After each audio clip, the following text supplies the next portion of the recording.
wish I could hear that.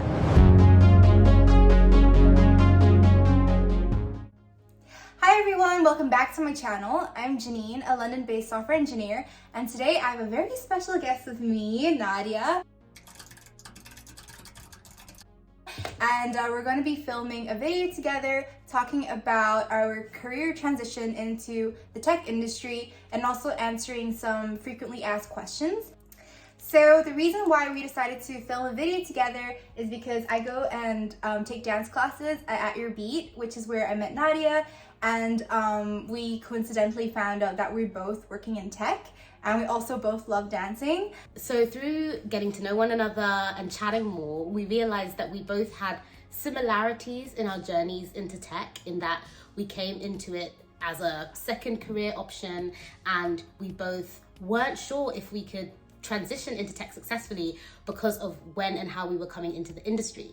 And the tech industry has given us so much, and we know that there are just a lot of people out there that maybe want to get into tech or don't even realize it's a possibility. So we thought we'd get together and do this little video to help maybe like share more about our journeys and like bust some myths about like how to get into the industry and if it's possible and what you can do to get into it. Yeah, so I'm Nadia. I am also a London-based software engineer, and I currently run a startup called The Storygraph, which is the way to choose your next book based on your mood and any topics and themes that you're interested in. And I'll put a link down below in the description box if you want to find out more about The Storygraph. So let's start with exploring the main worries and fears that we perhaps experienced during our career transition. Were there any that you remember in particular? I think the main thing for me was that I started to learn to code when I was 21, I think, and I never even thought I could be a software developer. I thought I was starting too late, which seems wild to me now given what I know. But I think my main worry was that I could never be a confident enough developer to make a career out of it. I, in fact, approached it as, well, I can't be a developer now.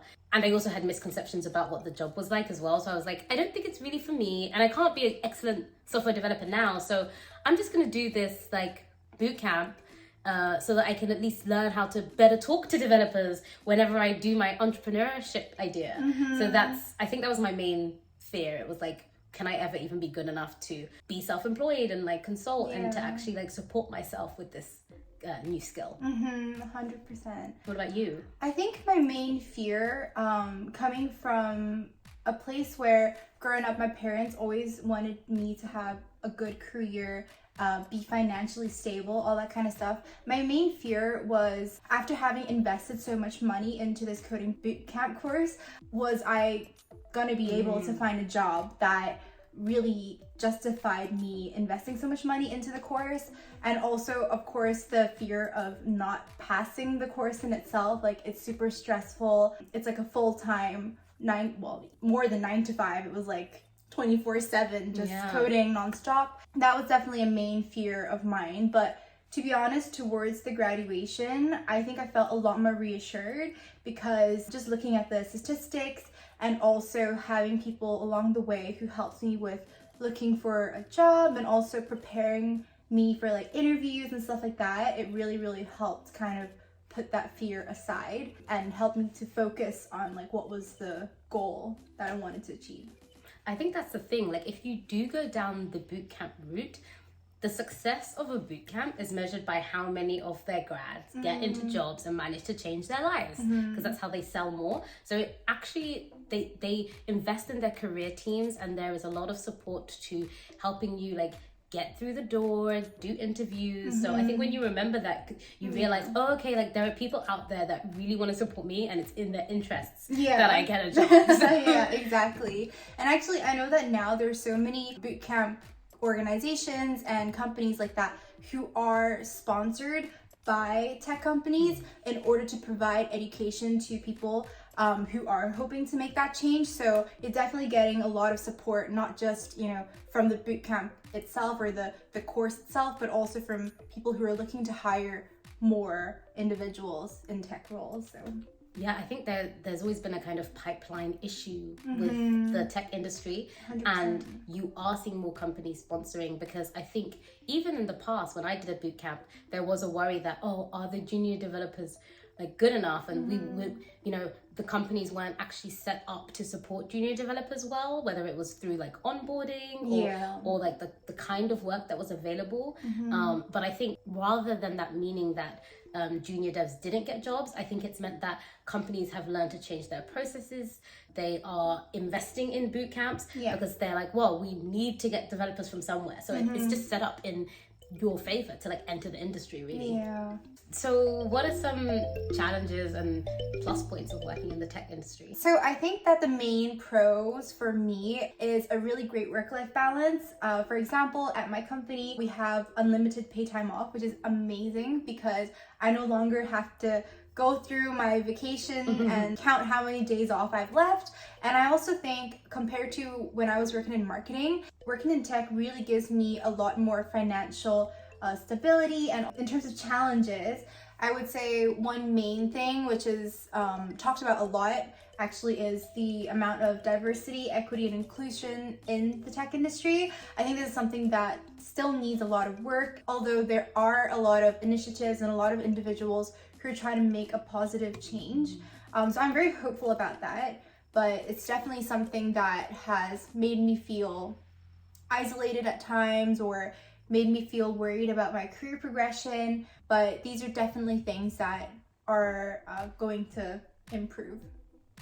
Yeah, on your point about the financial security, I think having been in this industry now for about 8 years or so, I've seen this trend where coming out of boot camp, you would see a lot of what, you know, might be known as the older guard in the industry kind of saying, putting boot camp devs down for saying like, oh, you know, I'm in this industry because I'm passionate about it, I'm passionate about code, and there are people coming in now like the hardly any education, and it comes across as some form of like kind of gatekeeping. But there is nothing wrong with wanting to change into tech if you're like, I want more financial security, I want to be able to do a job that I find fulfilling and earn more money for the security of myself and my family. I think there's nothing wrong with that.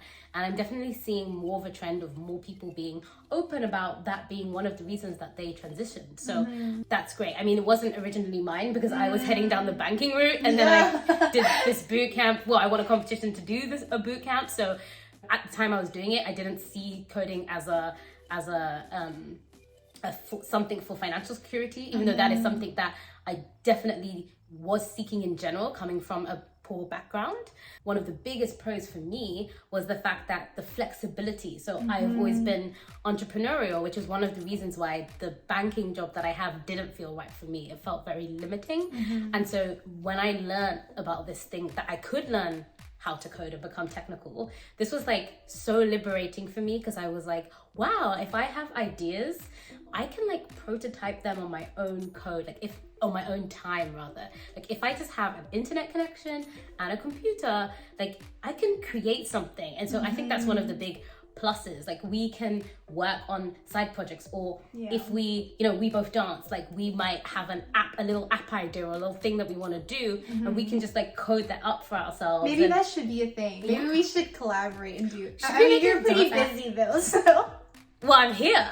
Maybe we should have a little dance separate. But like, yeah, that's, you can do stuff like that. And you know, the startup that I run now, that was one of my side projects, and it's now become this like big thing. But that was just a side project, and that was always my dream when I was diverting into tech, of being able to realize some ideas that I had and not have to rely on someone else.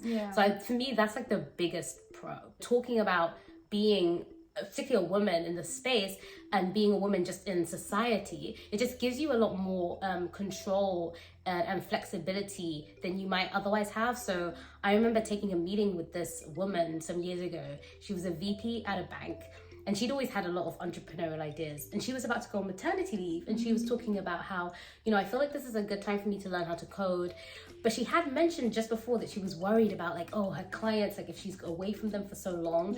But if you are like work in tech or work for yourself in tech, which being technical gives you even more possibilities to go down the self-employment route, then you don't kind of have to be constrained to like the maternity leave policy of a company, or like necessarily, because you kind of have your own skill that you can, if you need to take it elsewhere, or if you are realizing you're doing your own like company, you are in control. So that's another like really big pro of having this skill. And then a final pro is that being technical, you can work in any industry. Like look at, we're talking about making a dance app, like now we work in the dance industry. I work in the books industry. Like when I was a software consultant, I did everything from like e-commerce to a sports, a football app. Like, so whatever interest you have, you can apply tech to it, and you can do something for a few years and then like switch to something else. Like you can work on in any industry, and I think that's super powerful. Janine mentioned like one of the like main topics and challenges in the industry, but on the more technical side, I think something I felt is like a pressure of like, there's always new stuff coming out. There's always new technologies. I used to feel it more so when I was a software consultant, less so now I'm running my own app. But I definitely felt this like, oh my gosh, do I need to learn this new framework? Like, am I still current? You know, am I still like commercially a good hire? There's this pressure of like all the stuff coming out. And I think one way I dealt with that was realizing that as you develop more and more, even if it's in one language, you still learn like more abstract concepts that you can take to actually learn another language or another technology quicker, than, like if you need to go to another job. So it's more about the years of experience that you've put in the industry than what specific technologies you use. But it can definitely be a very noisy, overwhelming place with all the stuff coming out, because people, like developers themselves, are building new like languages and frameworks. So it can be a lot. We make it hard for ourselves, don't we? We do. And actually talking about that worth side of things as well, like how, you know, you're always going to be in demand because you have these skills, and you can pick for yourself how flexible, you know, you work your schedule. I find that whenever I did that transition from marketing into tech, I used to feel, whenever I was applying to marketing jobs, I used to feel like because there were so many people applying for the same roles, and there was so much more supply than demand, I always felt like I was in a position where I'm constantly asking for someone to hire me. Whereas whenever I started working in tech, I get so many messages from recruiters now, or companies that are hiring constantly. And I feel like I'm in such a more confident position. And I really see my self-worth a lot more as well. So I think that definitely gave me a confidence boost as an individual. So it was amazing. Do you have to be good at STEM? STEM standing for science, technology, engineering, and maths. So what do you think? No, as in like, obviously at some point you want to be good at technology, but you're going to learn that. But in terms of like, particularly like science and maths, and also engineering in the conventional sense of, or the academic sense, you don't have to be good at any of these. So, you know, I remember there'd be people who think like coding is quite mathematical, and that they'd say like, oh, I was never good at maths at school, so I don't think this is for me. And I would say like, that is just not a factor, because part of the coding is that you're telling a computer what to do for you, and you're always at a computer. So as developers, first of all, we rarely are doing direct maths like that. If we are, we're using functions. That's like, just like how you would in Excel. That's like sum these or do the average of these if you do need to use maths directly. But apart from that, technology is actually more kind of like art and design and architecture in a way, because you're kind of like, you think of what your app or tool needs to do, then you kind of need to architect it. Like, okay, where should this object live, or how should I plan out where I'm going to write this code? And this might sound very like abstract to you if you're listening and you're like not in the tech industry yet, but like you learn these things as you do, as you learn how to code and as you work with other people. That comes with experience. And like Google is really your friend. Like Google, or you know, if you use like DuckDuckGo, like more privacy, yes, we love that. Exactly. Then like any kind of search tool you use, that's your friend. Like it doesn't matter whether you are just starting out or you've been developing for decades. We always have a search tool open. We're looking for, what's the way to do this method that I've done a million times, or what's a way to think about this piece of logic that I need to do. Like, you know, if this then that. So you don't need to be good at any of those things. One really important thing to note as well is that you don't even have to know how to code to work in tech necessarily, because there's so many roles within tech that doesn't require coding. Obviously, not to exclude anybody as well. At the same time, there are roles in tech that does require maths. For example, if you work in like machine learning or artificial intelligence, these kind of more niche areas, but it is not the standard. I don't think so. And growing up, I was never that amazing at STEM subjects either. What I think is necessary when you're considering a career in tech is that it would be really helpful if you're someone that likes to solve problems, because that's something that's super important. Someone that is relatively able to be patient when trying to solve things. I think that's something that really tested me at the beginning, because I am someone who's extremely impatient. And when I first came across a bug, it really made me want to pull my hair out because I just couldn't get to the bottom of it. But I think over time you really learn the skill and you really learn to be patient with yourself. And a lot of the times it's also silly little mistakes. It could even be a typo or something like that. So definitely don't need to be good at STEM to work in tech. Do you have to go to a boot camp to get into tech? Okay. I personally did a bootcamp course, and it was a 15-week software engineering course. But I think there's so many options, especially today, if you want to get into tech, but you might not be able to do a bootcamp course for any particular reason. There's so many different options. For example, I know people who did their learning through watching YouTube videos. I will link down in the description some really great YouTube accounts that you can check out to watch tutorials in if you would like. But I also know that some people use websites such as Free Code Camp or Codecademy, which is how I initially started to learn how to code. But I figured that I needed some more, like someone pushing me because I tend to procrastinate quite a little bit. But yeah, there's so many different resources. Yeah, I mean, I went to a boot camp, and for me, it was like I won a place. Like I wouldn't have probably got into tech otherwise if I didn't win this competition. Or maybe I would have found my way there.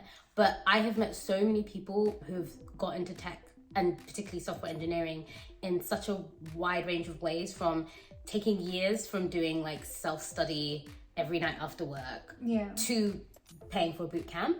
And I think it really depends on your needs, how quickly you want or need to do it, and also what you can afford as well. Like, so can you afford not to earn money? Can you take however many weeks off to do a course?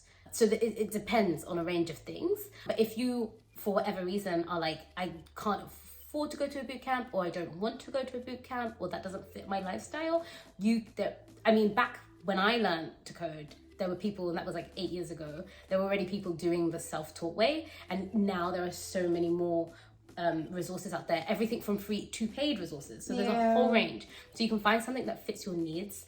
Also, the other thing to keep in mind is that with the boot camps now, a lot of them are now going through a different model. So when we did it, I think same with you, like you would pay either upfront or in installments, but you would effectively be paying for the course directly. Whereas now, quite a few of them say, don't pay anything originally, but we will give you a job afterwards. And then either we pay you directly and then they make a profit from like the money that the company pays to hire you. Is almost like a consulting thing. Alternatively, it's like similar to like a kind of student loan thing where you go and get a job wherever you want, but then a certain proportion, depending on your salary, is paid back to the boot camp until you cover the cost of the course. So with a lot of That's what I did. Oh, that's what you did? Okay, yeah. So with a lot of the courses now, you don't even have to upfront give any money until you get a job. And a lot of the time as well, I know for the one I went to, if you weren't able to get a job 6 months after graduating, you don't have to pay for it at all. So it's really up to the boot camp itself. And that also adds on to what we were saying earlier. It's in the boot camp's interest to get you hired. Because it's not only like it looks good for them, that's how they're going to get their money. Yeah, that's the reason why they exist, right?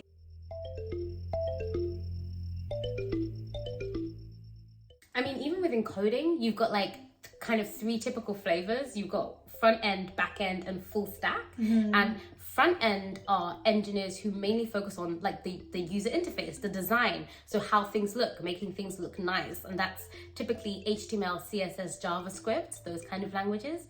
And then you've got back end engineers who are working on like the functionality. So making it so that when a user does X, this happens in the back end, or an order gets sent, or they see this in the app, and that's back end. And then full stack are people who typically do both. And like I was trained as a full stack, but like I would mainly am a back end because like I don't really focus, I would say. But like I was trained as full stack. And how would you identify? So I'm also, I love, how do you identify? Yeah, I also was trained with full stack, but I'm mostly, I would say like 85% like front end and the rest is back end, but I'm hoping to be more full stack, so we'll see how it goes. But in addition to this as well, you can also be an Android developer or an iOS developer. There's so many. There's literally so many. Anything that can connect to internet and the World Wide Web, you can literally build.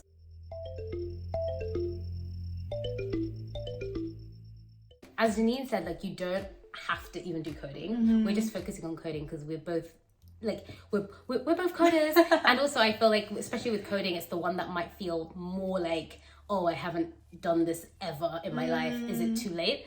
But there are so many different roles. So you've got product management, where you kind of basically set the priorities for what developers are going to work on next. You work very closely with the developers and with the designers on a team, and you essentially figure out what pieces of work are going to be done in what order.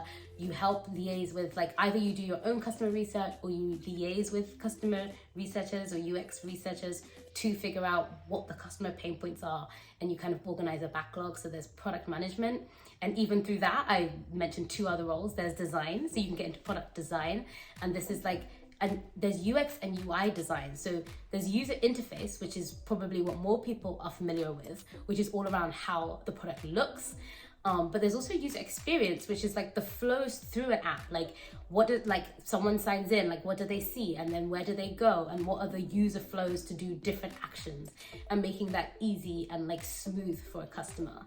Then you've also got customer researchers. So these are people who like have discussions or interviews with customers, scripted interviews, to help figure out what the next priority should be, how customers are receiving the product. Some of them involve the customer using parts of the product in front of the researcher, so they can see like, oh, no one saw that button, or everyone. I love those. I love watching those videos because I'm like, wow, for us, it's so obvious as developers, that's what you would do. But as a user, like, you don't know these things, so. It's so fascinating because you're really like, surely everyone is seeing this button. And they're like, where is it? If you work in like a bigger corporate environment, you'll also see like a QA, quality assurance. And so these are people who like literally almost play around with the product to kind of break it, to test that everything works manually, because there's also something called like automated tests, where you can have code that tests that your code works, but then you also have humans who test that your code works. Also within the tech industry, there are sales people and marketing people as well. Obviously, we need people to talk about how amazing the products that we're building are. There's also people working in finance, in the legal department, in human resources, which is super important. Also culture building. I think a lot of tech companies these days are looking to improve their organizational culture and also to make things fun for people working in tech. So yeah, anything that interests you really could potentially be linked to working in the tech industry. So I feel like there's something for everyone. I forgot another key one that is not spoken about a lot, but it's actually really key: technical writers. Yeah. Like there's technical writers where it's like people who write, it could be like technical blog posts or like documentation or things like that. So if you're into writing and you want to get into tech, check out technical writing.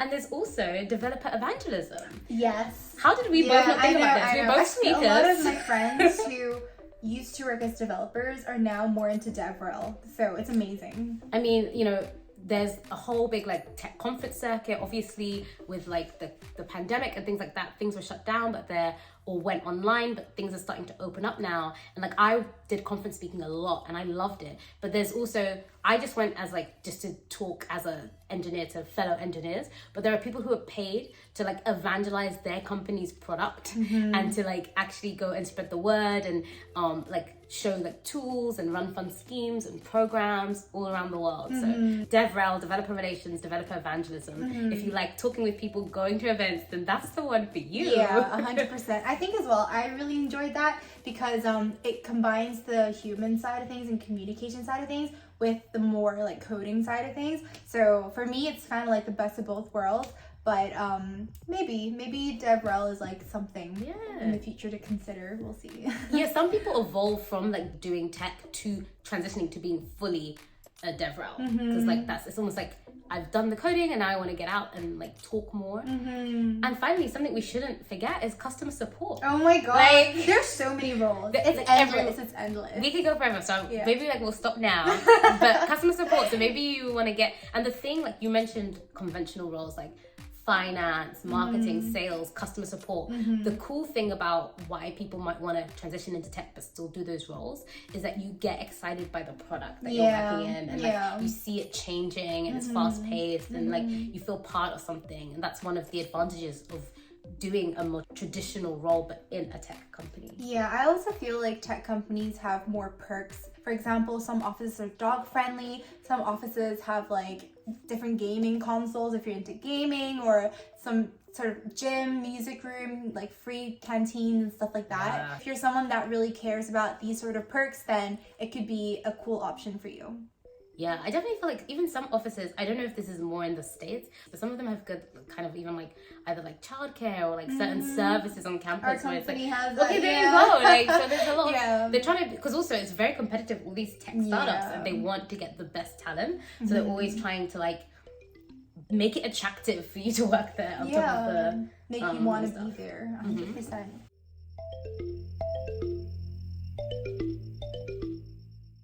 So Nadia, if you could tell yourself, your younger version of yourself, when you just started your career transition journey, one thing, what would it be?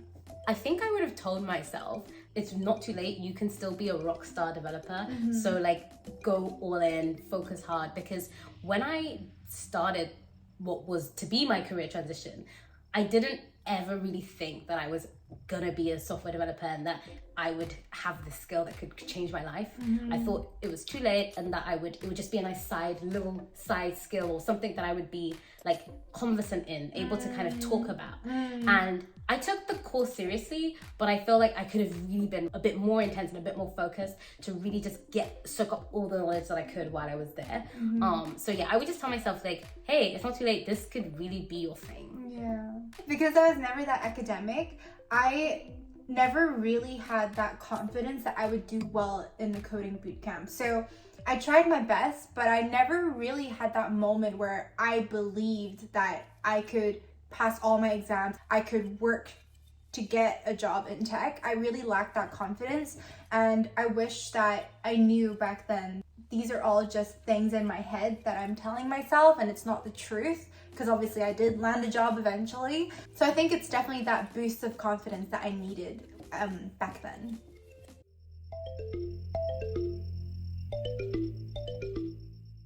To end the video, we're gonna give tips for people who are hoping to make that career transition, and hopefully this will encourage you to go ahead and do it. Yes. If you have always had a kind of inkling that tech is for you, but you've maybe not been sure if it's possible, I think we would definitely say like you owe it to yourself to really give it a go, because coming into this like industry really can be life-changing, and it's just never too late. Like when I was doing my boot camp, there was a woman in the cohort above me who was like in her late 50s, and now she's having a great software engineering career. She's speaking at conferences around the world. Love that. It's so awesome. So it's never too late. No matter how old you are, it's never too late. Figure out what your why is, whether it's money or whether it's I have this pain point in my life that I wish I could solve myself by building something, because that why is what, when you do have like frustrating times, and it could be just feeling like you're not good enough, or feeling like you're stuck on a bug and you can't figure it out. If you always remember what your why is, I feel like that will always keep you like focused on why you're doing this. And so have that why, you maybe write it out somewhere, and then try and like always be taking the next step towards that why. So maybe you have a pain point that you wish you could solve by yourself. What is a small kind of project that you can, it might take you years to build. It might take you, like, depends on how much time you can give to it. But like, I would say like, you could start today. And it could be like Googling like, okay, what kind of tools would I need to build something like this? How would I even start? You could start today, whether you eventually go to a boot camp, whether you eventually just do like self-study, try and do something related to coding today and realize how close like it is to actually get started in coding. Actually, in relation to that, there's actually a GitHub repo for good issues to start with. So if you kind of like coding but you're not sure where to start, I will put a link down below of a repo that you can check out. Just have a browse and see if there's anything there that interests you, and you can start building today, because why would you want to wait when you can start today? And I think as well, one tip that I would give is that if you're a super busy person, maybe all of us have a lot of things going on in our lives and you find it hard to make time for coding, just remind yourself that actually it doesn't take like hours and hours and hours every single day to learn how to code. It can be as little as 30 minutes of really focused concentrated time that you can give, and 30 minutes every day will accumulate to a lot of learning. So use what you can, make the most out of your time, be mindful of how you spend your time.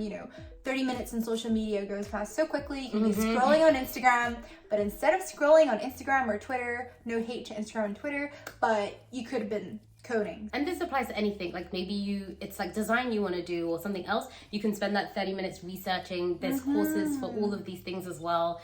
Reading blog posts from people who work in these fields. And as things are opening up now, like we're seeing like events coming back, so whatever type of career in tech you want, there will be an event for it. So look out for those, and there's still a lot of virtual events too. So like look out for those and like attend and talk to people, meet people, and you never know where that could lead. And if you ever want to meet us at an event, then maybe follow us on Instagram and we'll definitely let you know if we'll be speaking at a conference or an event or attending, and we can meet up there and talk more. I think those are the main tips and experiences that we wanted to share today. Is there anything else that you wanted to add?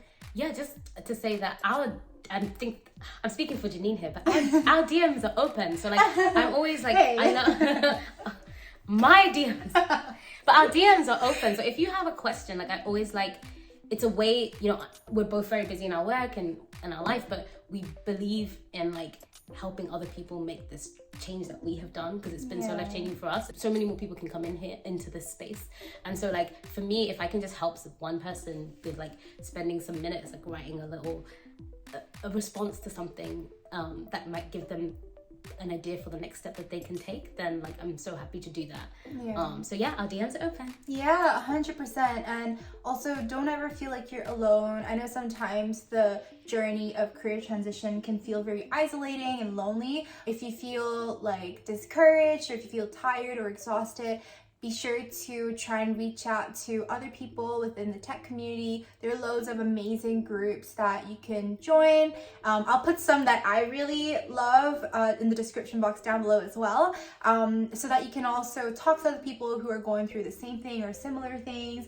And that's basically everything that we wanted to cover today. Thank you so much, Nadia, for filming this video with me. And if you want to see her in future videos, then let me know in the comments below. We'll definitely maybe do more collabs. And you can maybe also share your story of how you did the career transition. I don't know. Yeah, if you want to hear that, it's a long story, but I can make it short. Let Janine know. So thank you so much for watching, and wishing you the best of luck if you're also going through a career transition into tech. And if you have any questions, feel free to DM us and put them in the comments below. And that's all for today. Thank you so much for watching. And if you've got to this point of the video, then be sure to give us a like and share it with your friends. And bye. Bye everybody.